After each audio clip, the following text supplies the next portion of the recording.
Me, but also you. The Pharaoh fast forwards his favorite foreign film, Powder Donut. Okay, what's my line? The only line I see here on the script is get options based on your budget with the Name Your Price tool from Progressive. Oh man, that's a tongue twister, huh? I'm sorry, I'm gonna need a few more minutes. Bulbous Walrus, the Bulbous Walrus. The Name Your Price tool, only from Progressive. The owl ran afoul of the comatose coxswain. Progressive Casualty Insurance Company and affiliates. Price and coverage match limited by state law. A different future starts with you. That's why GoDaddy does more than help you find a name. You can create, sell, and get found online, so any small business can drive change or build an empire. Because old ideas aren't cutting it anymore. This new year, we need a new generation of thinking, your way of thinking. So whatever you have in mind that will help make a different future, find everything you need to get started at GoDaddy.com. Because the future isn't decided yet. It's still ours to win. Start different at GoDaddy.com. Thank you for visiting ChristopherMedia.net. What's up, everyone? Freddie the Pizza Man here, host of the Pizza Man podcast. Now joining forces with ChristopherMedia.net. Subscribe to the podcast on iTunes, the Pizza Man podcast.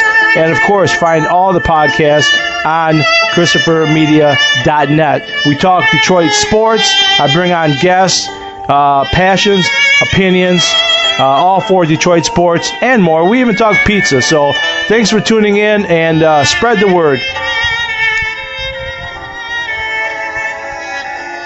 Christopher Media, let's make some noise. Welcome to Beer Nuts, a weekly excursion into the world of craft beer, brought to you by MichiganBeerGuide.com.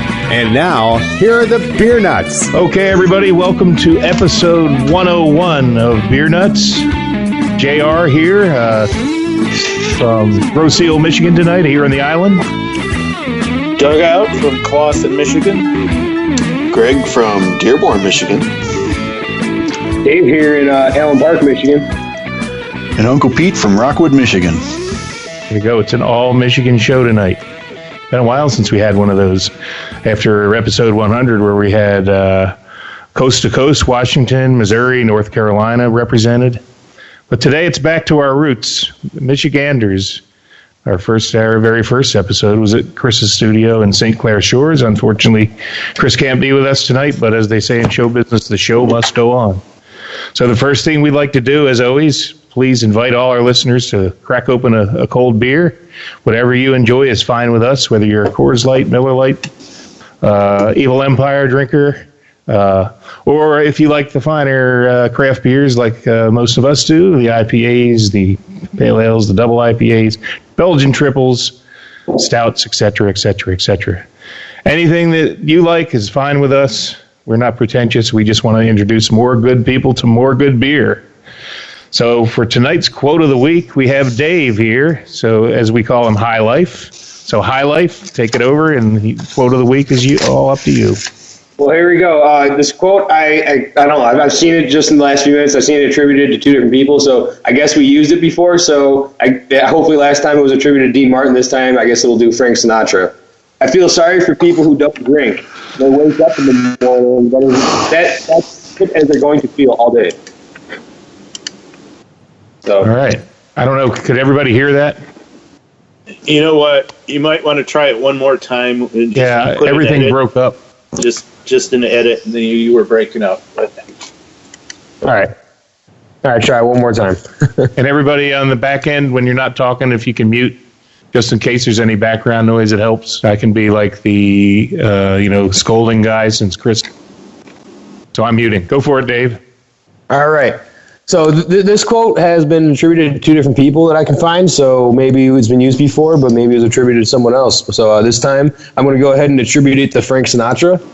This quote is, I feel sorry for people who don't drink. When they wake up in the morning, that's as good as they're going to feel all day. Kind of a little fancier way of describing a hangover, but I like it. So there you go. Good stuff. Way to get it going. I like it too. I think we did use it a long, long time ago, but that's okay. That episode is now archived. And maybe it was one of the lost episodes. That was way back when we only had double-digit episodes. Now we're into the triple digits. And actually, that might have been a single-digit one. Great quote, though. Great way to kick it off. So tonight's topic is summer drinkers. It's a very broad topic. We very liberal with this one. It's basically something that makes sense to drink on a nice hot summer day. It's something that's thirst quenching, yet generally not too high in ABV. So Dugout is going to introduce our first beer for Summer Drinkers episode. So take it away, Dugout. Okay, so the first beer I have is, I think a couple of you guys tried this. I pulled the can out probably late in the, or wasn't that late, but late for us because we'd been doing our 100th anniversary show. But what I have here is Stillwater Extra Dry. And Stillwater Extra Dry is essentially a sake-style saison. And it's meant to be sort of a combination of beer and sake. It's at 4.2%. A little bit about Stillwater is they don't actually own a brewing facility. They are the true epitome of a gypsy brewer and have brewed all over the world, not just in the United States. In the back, you read the back of the can is Stillwater, brewed and canned by Stillwater Artisanal, Stratford, Connecticut. And there's also Hagerston, Sweden, and Brooklyn, New York, which does the distribution of it. This is 12% out of Brooklyn, New York. So this could have been brewed anywhere. I'm not sure what they really say about it. If any of our listeners know more than I, please feel free. I found this beer it's actually in the winter when I first saw it. I was intrigued by the can. It's a beautiful blue can with a Japanese sun and some Japanese writing on it that I can't read, and just very simple in black block letters says Stillwater Extra Dry. I'm a big fan of sake, so I was very intrigued by any kind of, and I'm also kind of a fan of some Japanese extra dry beers, especially for summertime. They're very crisp and clean, very easy to drink. So I'll give this one a pour. And it pours a not quite clear, but very straw-colored yellow. It's got a really nice head with some lacing on it. And the smell comes off as sort of, I guess, a bit of fruit, like maybe some pear and champagne.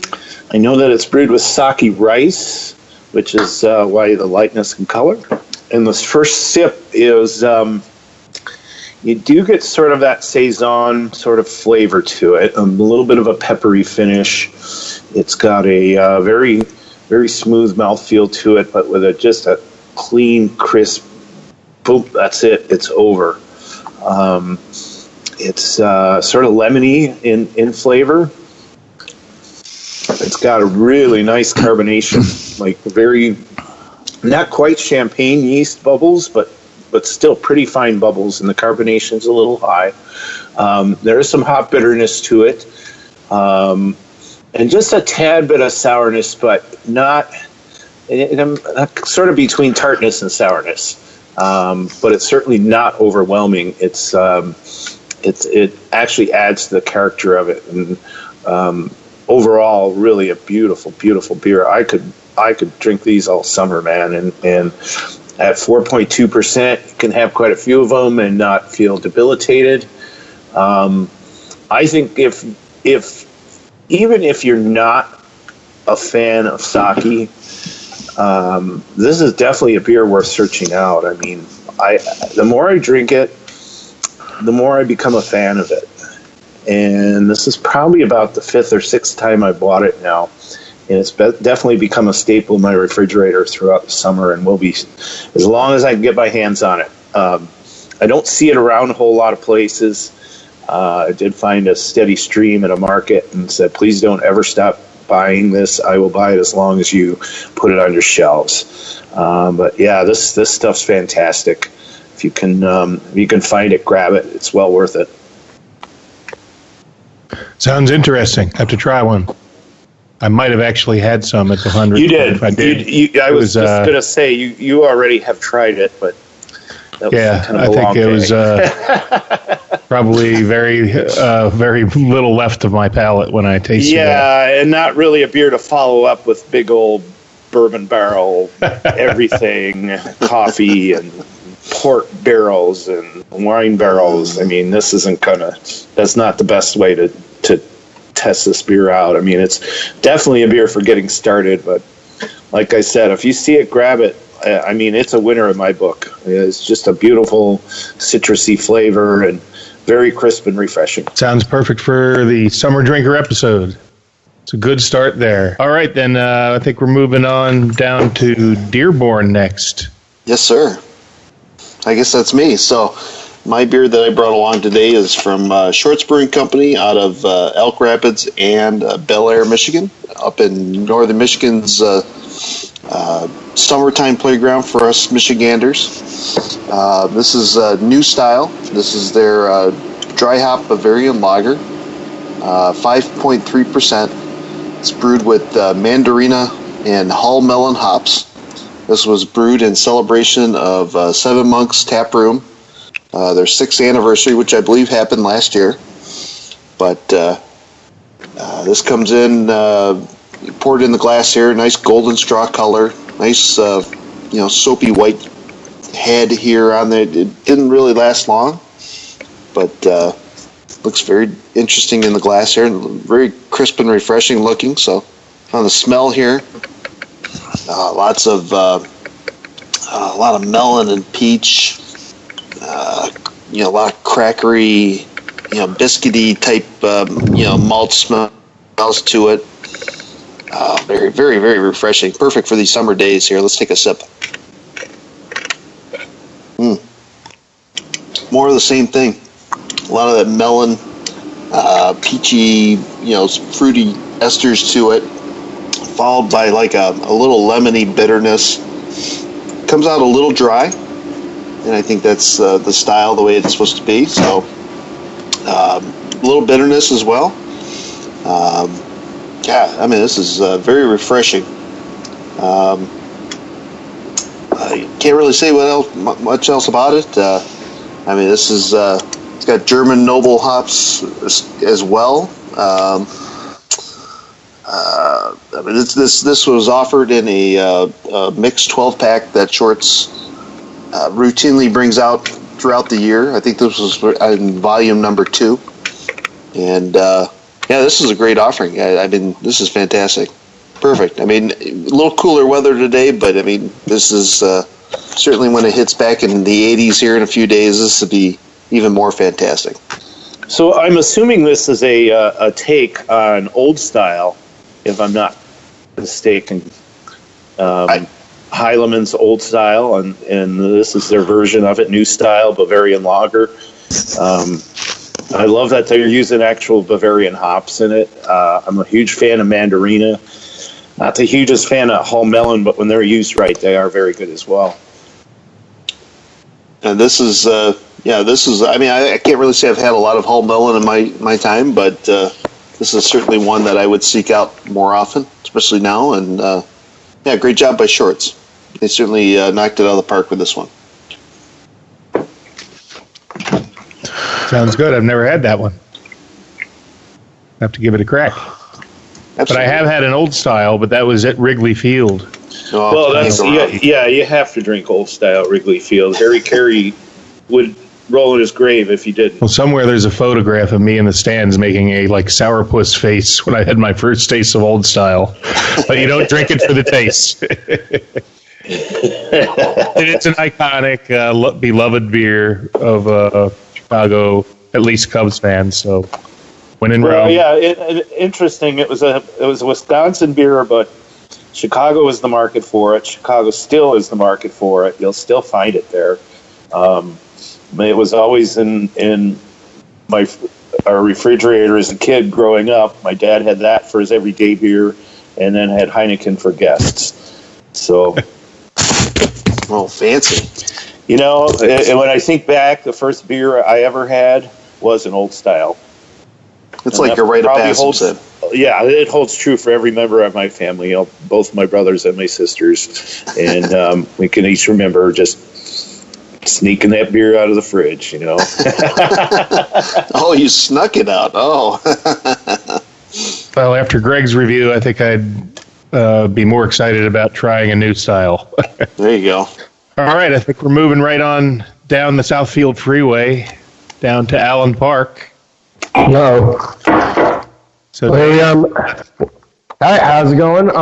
Yeah, we're sitting here in Allen Park in my basement, and I just cracked open my beer that I'm reviewing today, and it is Bell's Larry's Latest Sour Ale. It's a kettle soured ale with a dry hop burst.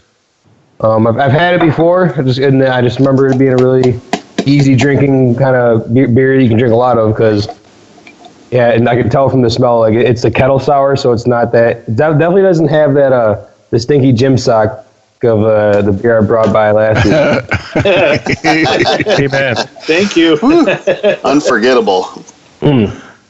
Oh yeah, after tasting it, the hops are right there. It's got really intense hop aroma. What kind of hops is it? I'm wondering. It doesn't say. But yeah, the hops is really in there, and the sourness is really subtle. I remember JR, you were talking before about sours that can kind of break you into tasting it. This would be a really good one for people to try. I think that you could, if they tried it, and it'd be really easy for them to break into the sour world, as you were saying. But yeah, Bell's Larry's Latest Sour Ale. Very good. Highly recommend it. I don't know. I know Oarsman is another one that Bell's makes. That's, I believe, a Berliner Weiss. That's another good starter sour. I wonder how this stacks up against that, having not had the Larry's that Dave is reviewing. Dave, have you had the other one? Yes, I have, and if I can remember correctly, this one seems like it's more sour. It's more citrusy, more on like the citrus end, like where Oarsman didn't really have much of like a citrus. It was just kind of like the sour, and like you said, it's more of like the yeast character because it's like the Berliner. You said it's a Berliner Weiss, right? So yes, the Oarsman is. So I can see that. Yeah, I can definitely see the difference. I would say the Larry's Latest Sour Ale has more of a citrusy, lemony flavor to it. We'll have to give that one a crack maybe next time I'm out in Dearborn going to Merchants where I can buy a single of it. Oh yeah, for sure. Amen. All right, well. I have your Kolsch from Schoolcraft too. Yeah, I need to get that from you. Yep. We'll probably have to get that next week. I'm going away this weekend. Gotcha. All right, well, another good, solid summer offering. Now we're going to move a little further south to Rockwood. Uncle Pete, you're on the floor. All right. Well, glad to be here, and glad summer has arrived, and we've been sweating it out. I know over a couple days ago we were up in the high 90s and high dew point with high humidity, and boy, everybody was searching out some good light beers to just keep hydrated. And my go-to that I keep constantly in my fridge is Founders All Day IPA, the flagship of Founders. And I was reading up on this a little bit as far as the history and also the volumes. And the Founders people are saying that it accounts for roughly 60% of their total output. And their total output is in the range of somewhere around 500,000 barrels a year. And it's going up year after year after year.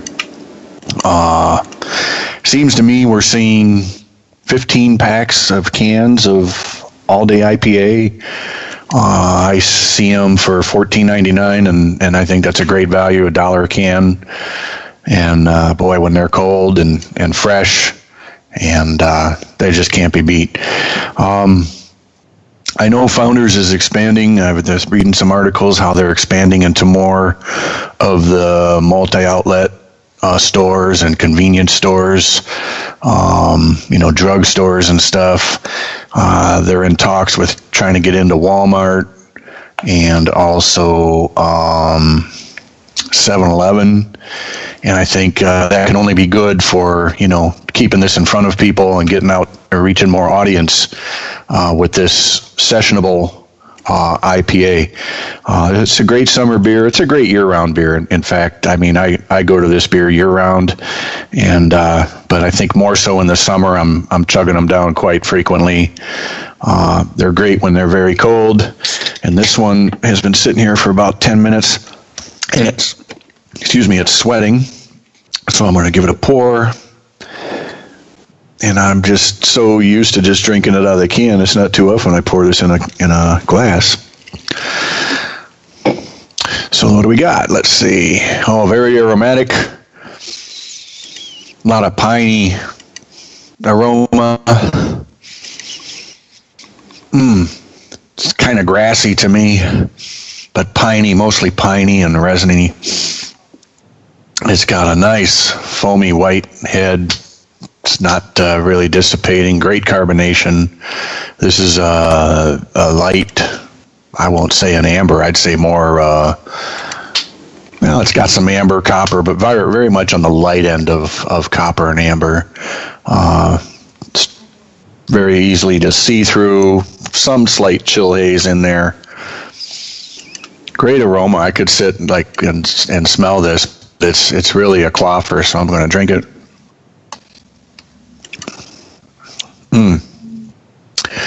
This is a balanced beer that just has a lot of flavor. I get citrusy flavors, kind of some rind. I get a nice malt base. It's not overpowering. It's just a very pleasant, balanced beer. And I mean, the alcohol, there's no burn at all. This is 4.7%, and I think it's around 40 or so IBUs, 42. And it just is, it's an IPA, I know, which, we've reviewed in a session, in a podcast on its own as far as a category. But it's a great summer drinker because it's light. You can drink a bunch of them. You can stay hydrated. You're not going to get, totaled drinking a 6-pack of this stuff. And it's like it almost drinks like a lighter beer. So I've introduced a lot of people to this, to their appreciation. And I'd like everybody out there who hasn't tried it, if you can see it there on your shelf, it's a great value at about $15, a 15-pack. Pick some. So I like it that Founders also some other beers to go along with this sort of style that are on the sessionable end. I know they've got the Mosaic Promise, and they've also got the PC Pills, which we talked about previously in another episode. That's a great summer beer. And then also the Centennial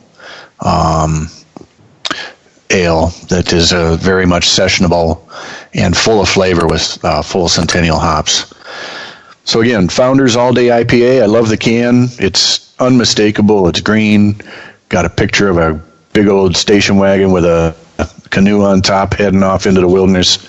And if you want to have a little adventure for the summer, pick up some of this beer and give it a try. That's always definitely been my go-to beer for a canoe trip. Fill up the cooler with some all-day IPA and stay on the water all day. I love it. Yeah. Yeah, I know all of us have drank it and really appreciate it for what it is. Don't forget Solid Gold in the Founders lineup, too. Another one. Their new lager. I love that one. That's a great value, too, in 15 packs. But my favorite package of the all-day IPA is the 19.2-ounce can. Nice little, tall stovepipe can, 19.2 ounces. Really cool size, and I love to get those at the Tiger games. Nice big serving, and it's great to have an IPA that's that full of flavor, that reasonably priced, and at a sensible ABV for literally an all-day experience where you can drink a bunch of these and still. Yeah, I love that can. I've seen it. I think I've seen it on shelves for singles for like $2 a can, and grab a few of those too. Amen. So, well, that's a good one. I am starting to see those in convenience stores also, where they have the single serves. Like you got those 24-ounce Bud and Bud Light cans, the Micheladas and everything. And it's always so disappointing when you go to like a gas station, there's nothing good. You look in that section, it's all like malt liquors and Bud Coors, maybe a Corona or a Heineken. But now you occasionally will see the 19.2 ounce cans in that section. And for a craft beer that's a craft beer oasis for a lot of us. Yeah, I mean, a lot of times in those places you'll see, Sam Adams Boston Lager and Sierra Nevada and New Belgium and stuff like that. And I think we'll start to see more and more the Founders All Day IPA join those guys on the shelf in more of the, like 7-Elevens and other chain outlets as they expand. So more power to you, Founders. Keep expanding, keep getting your footprint out there, and sell more of this great beer and turn everybody on out there. Yeah, but I don't know if you guys remember this. I think Andy, who was on our last show, was visiting London, England a year or two ago, and in the back cooler they saw All Day IPA available, and they had Cantillon right next to it, like these really nice high-end sours, and the All Day IPA was like equally priced because over there it's an imported a delicacy. So it was pretty funny for her. She's like, "Oh, I can get these for like $1 a can over where I'm from." So, but that's cool that with this, with the Founders having taken on their partner from Spain, now you're going to see Founders pop up and throughout Europe and in other parts of the globe. So that's a win-win for everybody. Again, the model of our show: introduce more good people to more good beer, right? Well, That's yeah, right. exactly. And I have a coworker in Colorado, and they can't get it. I think they're heading that way, though. Which is interesting because you can get one in London, you can get one in the UK, all over the UK, but you can't get it in Colorado. I think they're going to be going to Colorado. I saw something in one of the articles I read that they got plans, but there's other states still that they don't have any plans to get into. And international volume it says here, only accounts for about 4% of Founders output. So they're not really out there on the international front. And there's still a lot of room within the North America, within the U.S. Yeah, I do. I think a lot of their distribution is in the UK, in England, Scotland, and Northern Ireland. Yeah. I got my brother out in Sacramento, and he loves this stuff. He's just like, he can't get enough. He raves about it to me when we talk on the phone. He's like, yeah, I love this stuff. Yep, it's a lot of flavor in that for a lower ABV offering. Well done, Founders. Another great job. No secret that we're big fans of Founders here and Beer Nuts. Well, that's it from Uncle Pete in Rockwood, Michigan. All right. Well, for the first time, we're going actually north now. Just going to head a little bit up the Detroit River to Grosse Ile. Lovely island I live on, right on the Canadian border in the Detroit River. And I have an offering of Michigan beer here to close out the show. And it's from Oddside Ales, and it's a new beer that I have not tried. So this is going to be a complete, unbiased, never had it before review. It's their Black and Blueberry Fruitsicle. This is a 4.5% by alcohol. It's a mixed fermentation ale brewed with lactose, blackberries, and blueberries added. So I'm going to open this can and review this beer.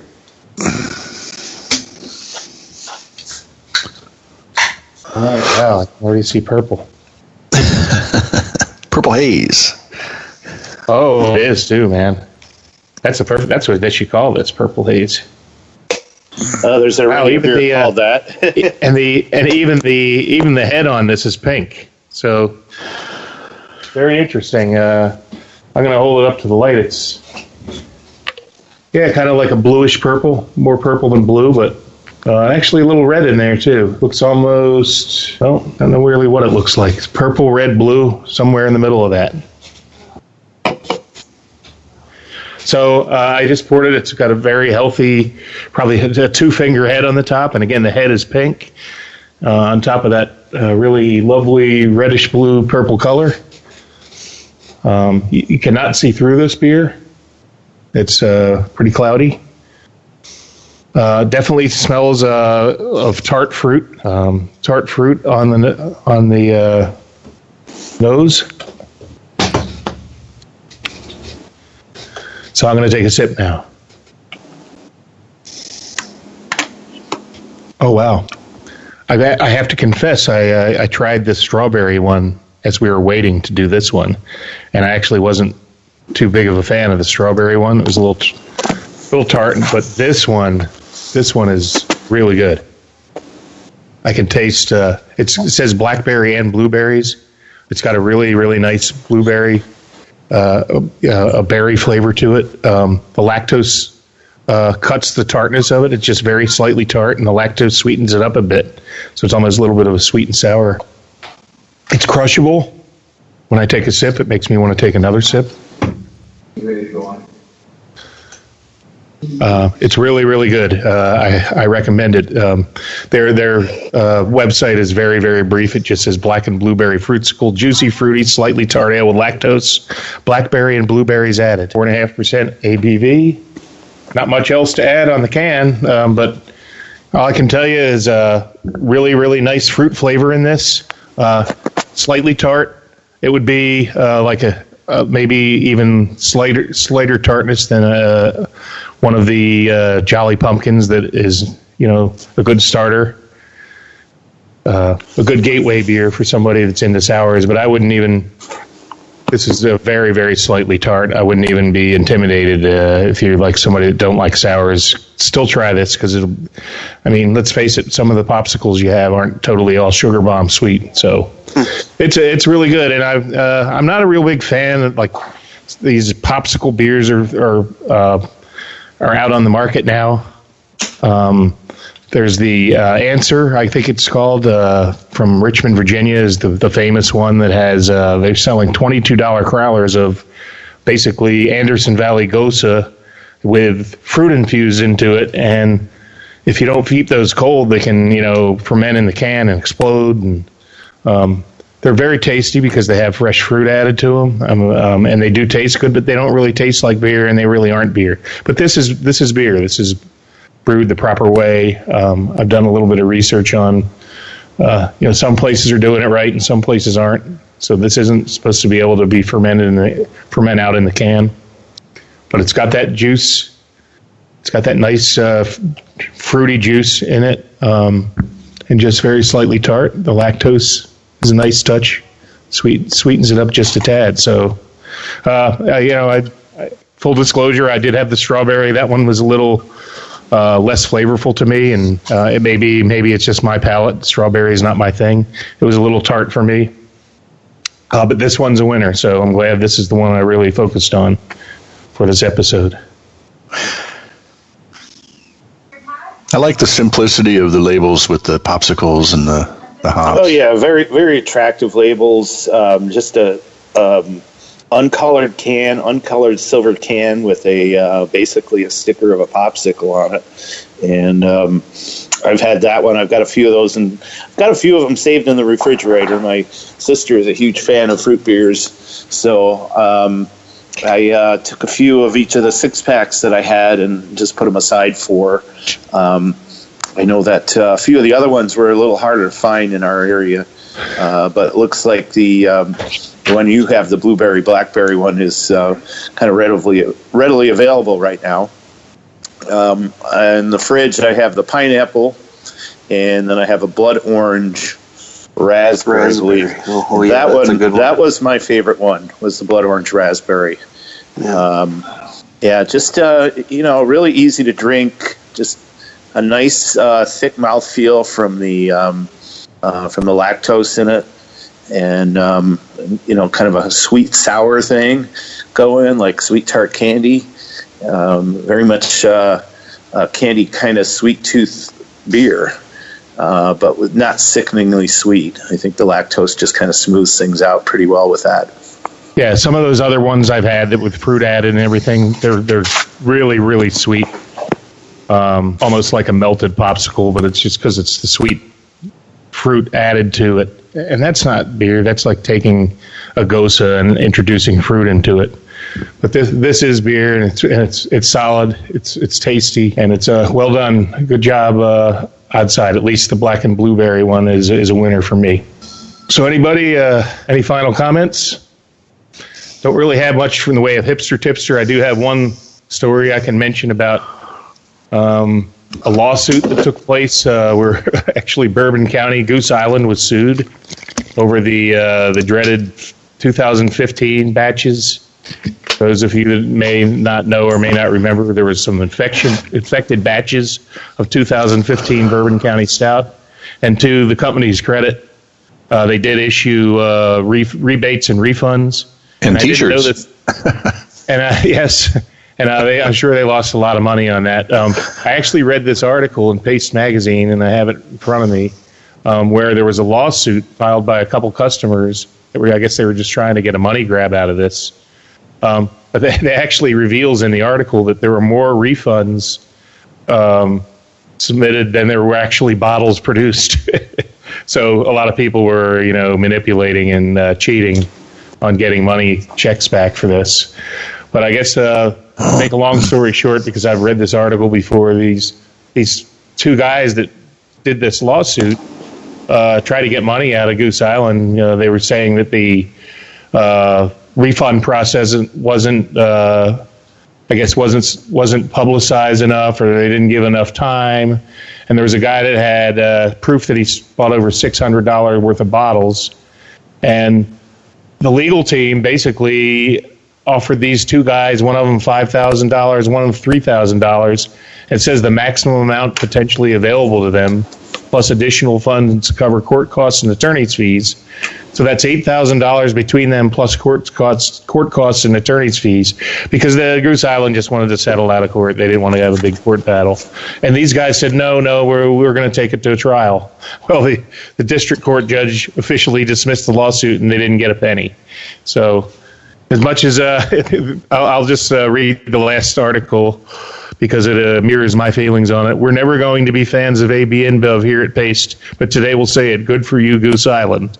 Because these guys tried to, I guess make a quick buck and didn't accept, thousands of dollars they could have had, and got greedy and got nothing. So that's the only beer story in the news. I thought that was kind of interesting one to pass along. Anybody else have anything? If not, then I guess any closing comments? Anybody? Everybody's kind of quiet. Are we still hungover from episode 100?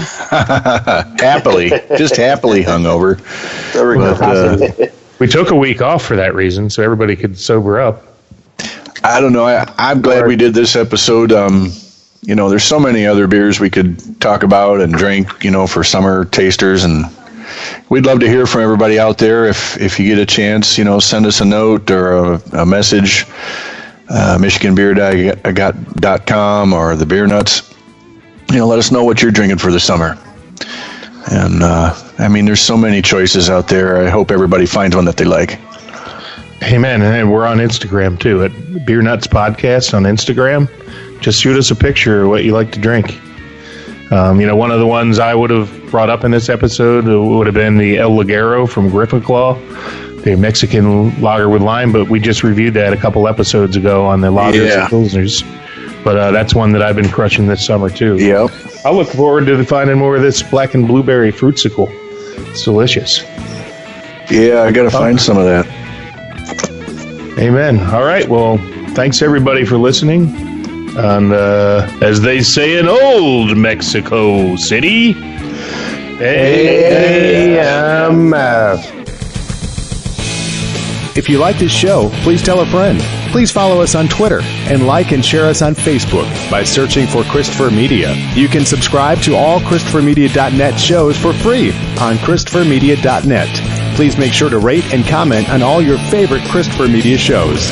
Thank you in advance for supporting Christopher Media by clicking on the PayPal button and by clicking through to all the sponsors who support ChristopherMedia.net.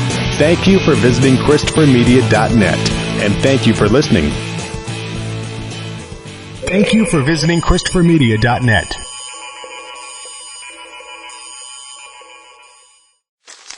Me, but also you. The Pharaoh fast forwards his favorite foreign film, Powder Donut. Okay, what's my line? The only line I see here on the script is get options based on your budget with the name your price tool from Progressive. Oh man, that's a tongue twister, huh? I'm sorry, I'm gonna need a few more minutes. Bulbous Walrus, the Bulbous Walrus. The Name Your Price tool, only from Progressive. The owl ran afoul of the comatose coxswain. Progressive Casualty Insurance Company and affiliates. Price and coverage match limited by state law. A different future starts with you. That's why GoDaddy does more than help you find a name. You can create, sell, and get found online so any small business can drive change or build an empire. Because old ideas aren't cutting it anymore. This new year, we need a new generation of thinking, your way of thinking. So whatever you have in mind that will help make a different future, find everything you need to get started at GoDaddy.com. Because the future isn't decided yet. It's still ours to win. Start different at GoDaddy.com.